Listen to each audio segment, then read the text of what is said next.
छोटी सादड़ी तहसील की बसेड़ा ग्राम सेवा सहकारिता समिति के 11 सदस्यीय संचालन मंडल में से 8 सदस्यों ने प्रतापगढ़ डीआर कार्यालय पहुंचकर अपने पद से इस्तीफे सौंप दिए, जिसके बाद समिति बोर्ड अल्पमत में आ गया और इस घटनाक्रम से समिति अध्यक्ष घनश्याम आंजना की मुश्किलें बढ़ गई हैं। बीजेपी समर्थित सदस्यों ने आरोप लगाया है कि पिछले 2 वर्षों से समिति में मनमानी हो रही थी, किसानों को ऋण और खाद के लिए परेशान किया जा रहा था। वहीं कांग्रेस समर्थित सदस्यों ने भी किसानों के हित को ध्यान में रखते हुए इस्तीफे देने की बात कही, जिसको लेकर समिति अध्यक्ष घनश्याम आंजना ने बताया कि छोटी सादड़ी की बसेड़ा की ग्राम सेवा सरकारी समिति में 8 सदस्यों ने अपना त्याग पत्र दे दिया है, जिससे बोर्ड जो है अल्पमत में आ गया है। तो जो वहाँ के अध्यक्ष हैं घनश्याम आंजना, इनसे बात करते हैं कि क्या मामला है पूरा। तो इस पे देखिए, बसेड़ा सहकारी समिति में मैं जो अध्यक्ष बना था 15 अक्टूबर 2022 को, और निर्वाचित होने के बाद में हमने सहकारी समिति के अंदर जो काम हम कर सकते थे वो सारे काम हमने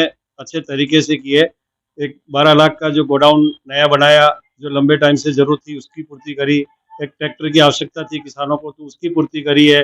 3 लाख का रिपेयरिंग काम, लेट बाथ वगैरह बनाए, वो किया है। और सबसे बड़ा हमारे जो क्षेत्र के अंदर 2 गांव प्रतापपुरा और गजपुरा थे, वो दोनों ही सर्कल से बाहर निकल गए, क्योंकि चांदोली पंचायत नहीं खुल गई, तो वहाँ निकल गए, तो काफी किसान वहाँ चले गए। तो हमारी सहकारी समिति बिल्कुल छोटी हो गई थी। तो फिर हमने जितने भी किसान बसेड़ा के अंदर ग्राम पंचायत के अंदर है, उन सभी किसानों का लोन स्वीकृत करके हमने आज की तारीख में बसेड़ा छोटी साड़ी क्षेत्र के अंदर सबसे बड़ी समिति है जिसने ऋण वितरण कर रखा है। किसानों का बिना ब्याज का ऋण वितरण हमने कर रखा है। तो इस तरह से हमने बहुत अच्छा प्रयास किया है। समय पे लोगों को, जब कांग्रेस की सरकार थी तो खाद भी दिया हमने, बीज भी दिया, दवाइयाँ भी हमने रखी है, ट्रैक्टर से भी काम लोगों का किया है। और पिछले जब से ये सरकार बनी है तब से 1-1.5 साल से जब भारतीय जनता पार्टी की सरकार बनी, तो जो 5 मेंबर भारतीय जनता पार्टी के थे, 7 मेंबर कांग्रेस के थे, तो 5 मेंबर ने हमेशा कोई न कोई आरोप लगाया। इन्होंने एमडी से भी जांच करा ली, इन्होंने सब रजिस्ट्रार से भी जांच करा ली, इन्होंने उदयपुर भी जांच करवा ली, पर कहीं कुछ नहीं मिला। तो जानबूझ करके परेशान करने का काम इन्होंने किया है, क्योंकि हम लोग बहुत अच्छा काम कर रहे थे, हमारी टीम पूरा अच्छा काम कर रही थी, तो लोगों को पसंद नहीं आ रहा था, सहन नहीं कर पा रहे थे। इस वजह से इन्होंने एक बार भंग करने का भी प्रयास किया, तो हमने हाईकोर्ट से स्टे लाके काम किया। पर पिछले 1 साल से बहुत परेशान कर रखा था, और सहकारी समिति के अंदर खाद देना बंद कर रखा था 1.5 साल से, बीज देना बंद कर रखा था, और आए दिन कोई न कोई नाटक चलता रहता था। इस तरह से इन्होंने परेशानी का काम किया है। पर अभी पिछले करीब 4-6 महीने से जो कुछ बदलाव आया राजनीति में, तो अभी जुलाई के अंदर माननीय अशोक गहलोत जो पूर्व मुख्यमंत्री है, वो यहाँ किसी प्रवास से प्रतापगढ़ आए थे, और मुझे छोटी सादड़ी उनके साथ थोड़ी देर रुकने का मौका मिला।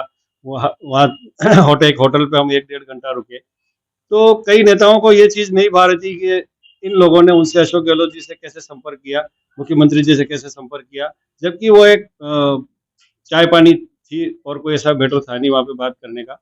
पर उस चीज़ को लेके उनके मन में बहुत पीड़ा थी। मेरा ऊपर के लेवल पे जाता हूँ तो पायलट साहब से भी मेरे अच्छे संबंध है, उनका भी पूरा मेरे ऊपर आशीर्वाद है, गहलोत साहब का भी आशीर्वाद है। संगठन में प्रदेश की जो कार्यकारिणी है, डोडासरा से भी मिलता हूँ, जूली साहब से भी मिलता हूँ, रंधावरा साहब से भी मिलता हूँ। अभी मैं दिल्ली प्रवास पे गया था तो सबसे मिल के आया हूँ। तो ये एक कांग्रेस पार्टी के है, कांग्रेस पार्टी की विचारधारा है, तो सब नेताओं से मिलना जुलना रहता है। तो इस बात की हमारे क्षेत्र के जो माननीय पूर्व विधायक उदयलाल जी आंजना जो है, वो पचा नहीं पा रहे हैं। और बसेड़ा जीएसएस के अंदर 5 मेंबर बीजेपी के और 3 उनके जो नजदीक रिश्तेदार हैं, उन रिश्तेदारों को उन्होंने तैयार करके, और 5 और 3 कांग्रेस के मिलके, जो उदयलाल जी के रिश्तेदार है, आंजना ही है, वो भी उनके परिवार के रिश्तेदारी है, तो उनसे 8 से इस्तीफा दिला दिया, और बसेड़ा जीएसएस अल्पमत में आ गया। तो स्वतः भंग होने का एक नियम बना हुआ है कि 2/3 अगर मान लो नहीं है, अविश्वास लाते हैं तो भी 2/3 चाहिए, और ऐसे हटा दिया तो भी 2/3। जो 8 मेंबर है उनमें से मतलब 5 मेंबर जो है वो कांग्रेस समर्थित है, 5 मेंबर बीजेपी समर्थित है, और 7 मेंबर कांग्रेस समर्थित है। 7 में से 3 जो उदयलाल जी आंजना के नजदीक रिश्तेदार है, उन्होंने इस्तीफे दिए उनके कहने से, तो वो 8 हो गए। 8 हो गए तो स्वतः कम हो गए, हम 4 ही बचे। खाद की कालाबाजारी को लेकर भी आरोप लगा है 2021 में का आपके ऊपर है, जो खाद की कालाबाजारी की, तो इस बारे में आप क्या कहेंगे? देखो, बहुत सीधी सीधी बात है, न तो कोई तथ्य छुपा सकते हैं न आप रख सकते हो। आरोप लगाने में तो कोई भी आरोप लगा दो। मैंने 15 अक्टूबर 2022 को पदभार ग्रहण किया और वो कह रहे हैं कि साहब आप 2021 में आपने कालाबाजारी करी। तो जब मैं उस सहकारी समिति के अंदर अध्यक्ष भी नहीं था, वहां का मैं सदस्य भी नहीं था, तो मैंने कैसे कालाबाजारी कर ली? ये तो समझने की बात है। और उसके अलावा भी जब भी कोई खाद आता है तो पूरी गाड़ी वहां खाली होती है और जब जो किसान आते हैं उनका थंब लगता है तो ही वो गेहूं खाद दिया जा सकता है। अगर आपने 2 बैग दिए तो 2 का लगेगा, 3 दिए तो 3 का लगेगा। और ये तो रिकॉर्डेड चीज है। अगर मैंने कोई कालाबाजारी करी तो रिकॉर्ड चेक कर लो, आज भी चेक कर सकते हो, कहीं जाने वाला नहीं है, सरकार का रिकॉर्ड है। तो ये राजनीति है, राजनीति में झूठे आरोप लगाए जाते हैं और झूठे आरोपों से कोई मैं डरने वाला इंसान नहीं हूँ। और जब हमने कुछ सोच लिया है तो सोच समझ के ही सोचा है और इस तरह से मैं आरोपों से मैं नहीं डरता हूँ। और जो मैं आरोप लगा रहा हूँ वो बिल्कुल सामने है, उनके रिश्तेदार हैं, नजदीक के हैं। 5 बीजेपी के जो पिछले 1 साल से मेहनत कर रहे हैं, 1.5 साल से कर रहे हैं, वो कुछ नहीं कर पाए और ये तीनों मिलके कर दिया। में भी सुनने में आया था साल भर पहले कि ये लोग मतलब वोट भंग करने की कोशिश कर रहे थे, तो उस समय क्या किया था आपने?